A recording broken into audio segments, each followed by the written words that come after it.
ایک بڑی اسرائیلی ریاست قائم کرنے کا فائدہ کیا ہوگا؟ جسے آپ کہتے ہیں بھائی تم نے آم کھانے کے پیڑ گننے ہیں.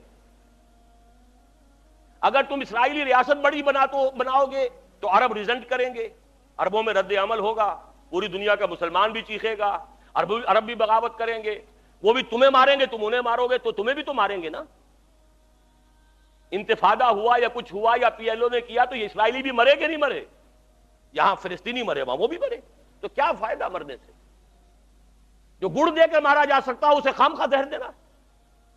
ایک اکنامک بلاک بناؤ، تیل ہے، اور یہ عرب ان پڑھ بدو یہ سارے کے سارے ہمارے مزدور ہوں گے، لیبر ہے چیپ. پھر یہ کہ سرمایہ ہے ان کے پاس، ہمارے پاس نو ہاؤ ہے، ٹیکنالوجی ہے، مینجمنٹ ہے. مینجمنٹ سائنس تو اس وقت دنیا کی سب سے اونچی چوٹی پر پہنچ گئی. ایم بی اے کرنا تو گویا کہ اس وقت ہمارے نوجوانوں کی یوں سمجھیے کہ ایک وہ بڑا خواب ہوتا ہے. ایم بی اے امریکہ سے کرا ہے تو بس سمجھیے کہ وہ تو عرش کے اوپر پہنچ گئے. تو وہ سارا معاملہ ہمارے پاس ہے، تو ہم ملائی کھائیں گے، ان کو لسی دیتے رہیں. آخر گھوڑے کو تانگے میں جوتنے کے لیے کچھ نہ کچھ تو رات کو اس کو دینا ہوگا نا، تبھی تو اگلے روز اسے تانگے میں جوتیں گے. لیکن جو کٹر یہودی ہے وہ کہتا ہے nothing doing, we have to establish our greater Israel. یہ کانفلکٹ ہے جو اس وقت یہودیوں کے مابین. فنڈامنٹلسٹ یہودی جس کی ایک شکل اپنے ذہن میں رکھی ہے، وہ گولڈسٹین، جس نے مسجد خلیل میں داخل ہو کر جو ہے وہ کتنے مسلمانوں کو صبح کے وقت جو ہے فجر کی نماز کے وقت ہلاک کیا، شہید کیا. داڑھی اس کی آپ کے ذہن میں ہے. نہایت خوبصورت افغان مجاہد معلوم ہوتا ہے. یہ ہے یہودی فنڈامنٹلسٹ. اور یہ لوگ جو ہیں یہ کہتے ہیں nothing doing. یہ ٹسل ان میں ابھی ہونی ہے، چلنی. یہ تصادم ان کے اپنے اندر ہوگا.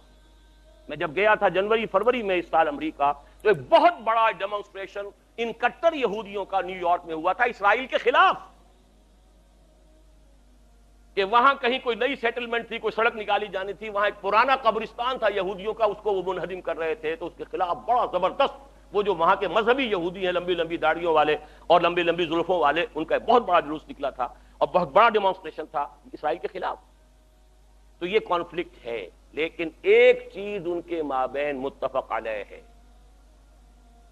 مسجد اقصی کو گرانا اور تھرڈ ٹیمپل اپنا بلڈ کرنا. یہ وہ کام ہے کہ جو اب مہینوں شاید یا ہفتوں کے اندر ہی ہو جائے، اس میں اب دیر نہیں. اسی لیے ساری پیس نیگوسیشن نے یروشلم کو علیحدہ رکھا، اور یروشلم کے اندر سے اب مسلمانوں کا بھی علاقہ رفتہ رفتہ ختم کیا جا رہا ہے، بلڈوز کیا جا رہا ہے.